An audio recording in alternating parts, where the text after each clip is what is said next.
بسم اللہ الرحمن الرحیم۔ استخارہ کی فضیلت یہ ہے کہ حضرت سعد بن ابی وقاص رضی اللہ تعالیٰ فرماتے ہیں کہ نبی صلی اللہ علیہ وسلم نے فرمایا، ایسا شخص جو اللہ تعالیٰ سے استخارہ کرتا ہے اور اللہ تعالیٰ کے فیصلے پہ راضی رہتا ہے تو یہ اس شخص کے لیے خوش بختی کی علامت ہے، اور ایسا شخص جو اللہ تعالیٰ سے استخارہ نہیں کرتا یا اللہ تعالیٰ کے فیصلے پہ راضی نہیں رہتا، یہ اس شخص کی بدبختی کی علامت ہے۔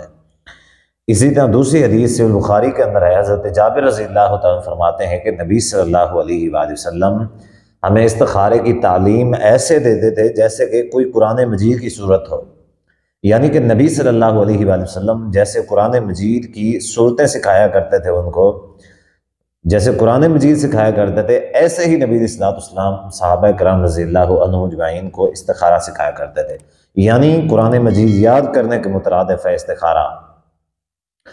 تو استخارے کا جو طریقہ ہے وہ انتہائی آسان اور مختصر ہے۔ استخارے کا طریقہ یہ ہے کہ آپ کوئی بھی 2 رکعت فرضوں کے علاوہ نماز ادا کریں استخارے کی نیت سے، اور نماز ادا کرنے کے بعد سب سے پہلے اللہ تعالیٰ کی تعریف کریں، اس کے بعد نبی صلی اللہ علیہ وآلہ وسلم پہ درود پڑھیں۔ درود پڑھنے کے بعد یہ جو استخارے کی دعا آپ اپنے اسکرین پہ دیکھ رہے ہیں، اللہم انی استخیرک بعلمک واستقدرک بقدرتک واسألک من فضلک العظیم فانک تقدر ولا اقدر وتعلم ولا اعلم وانت علام الغیوب۔ اللہم ان کنت تعلم ان ھذا الامر خیر لی ان ھذا الامر۔ اب یہاں پہ ان ھذا الامر، بے شک یہ جو کام ہے، اس کام کی جگہ پہ اگر کوئی بندہ عربی زبان جانتا ہے تو ان ھذا الامر کی جگہ پہ وہ اسی کام کا نام لے گا۔ اگر عربی زبان نہیں جانتا تو کوئی پریشانی والی بات نہیں ہے، ان ھذا الامر کہے اور دماغ یا ذہن اسی کام کی طرف لے جائے جو جس چیز کے متعلق استخارہ کرنا چاہ رہا ہے۔ ان ھذا الامر خیر لی فی دینی ومعاشی وعاقبۃ امری فاقدرہ لی ویسرہ لی ثم بارک لی فیہ وان کنت تعلم ان ھذا الامر شر لی فی دینی ومعاشی وعاقبۃ امری فاصرف عنی واصرفنی عنہ واقدر لی الخیر حیث کان ثم ارزقنی بہ۔ یہ جو دعا ہے یہ دعا کرے۔ اچھا، عام طور پہ 2 باتیں جو میں سمجھانا چاہ رہا ہوں۔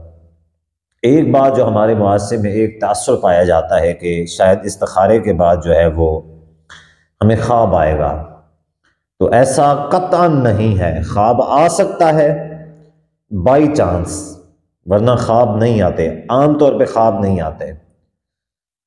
ہوتا کیا ہے کہ کسی بھی معاملے میں ہم اللہ تعالیٰ سے جب استخارہ کرتے ہیں تو اللہ تعالیٰ ہمارا رجحان جو ہے اچھی طرف موڑ دیتا ہے، یعنی کہ جو ہمارے لیے بہتر ہوتا ہے اللہ تعالیٰ ہمارے دماغ کو اس طرف پھیر دیتا ہے۔ پہلا مسئلہ۔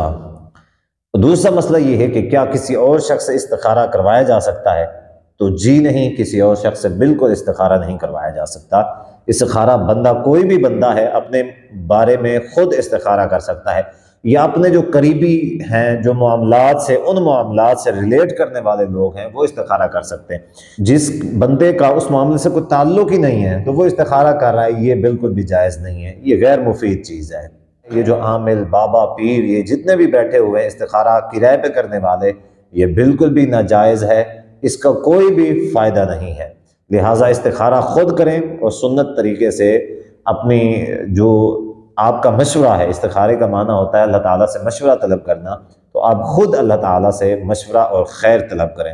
انسان کے لیے یہ کتنی عظمت اور فضیلت والی بات ہو سکتی ہے کہ اس کی کوئی بھی پریشانی ہے، کوئی بھی اس کا مسئلہ ہے، وہ اللہ تعالیٰ سے ڈائریکٹ مشورہ کرتا ہے۔ کیا اس سے بڑھ کے کوئی عظمت والی یا اچھی بات ہو سکتی ہے؟ یعنی ایک شخص ہے جو استخارہ کرتا ہے، دوسرے لوگوں سے، استخارے کا معنی ہوتا ہے مشورہ، دوسرے لوگوں سے مشورہ کرتا ہے، تو مشورہ کرنا چاہیے، کوئی بری بات نہیں ہے۔ لیکن ایک شخص جو ہے اللہ تعالیٰ سے مشورہ کرتا ہے، یعنی اللہ تعالیٰ سے بڑا مخلص کوئی نہیں ہے اور اللہ تعالیٰ سے بڑا کوئی عالم بھی نہیں ہے، یعنی سب سے بندے کے ساتھ سب سے زیادہ جو مخلص ہے وہ اللہ تعالیٰ ہے، جو بندوں سے مشورہ کرتا ہے۔ بندے مخلص نہیں بھی ہوتے۔ اسی طریقے سے بندے اگر مخلص ہوں بھی تو ہو سکتا ہے کہ وہ غلط مشورہ دے دیں، لیکن اللہ تعالیٰ کبھی بھی غلط مشورہ نہیں دے سکتا، تو لہٰذا اللہ تعالیٰ سے مشورہ کیا کریں، اور کسی بھی معاملے میں جو بھی آپ کا مسئلہ ہو اللہ تعالیٰ سے اس معاملے میں استخارہ کیا کریں۔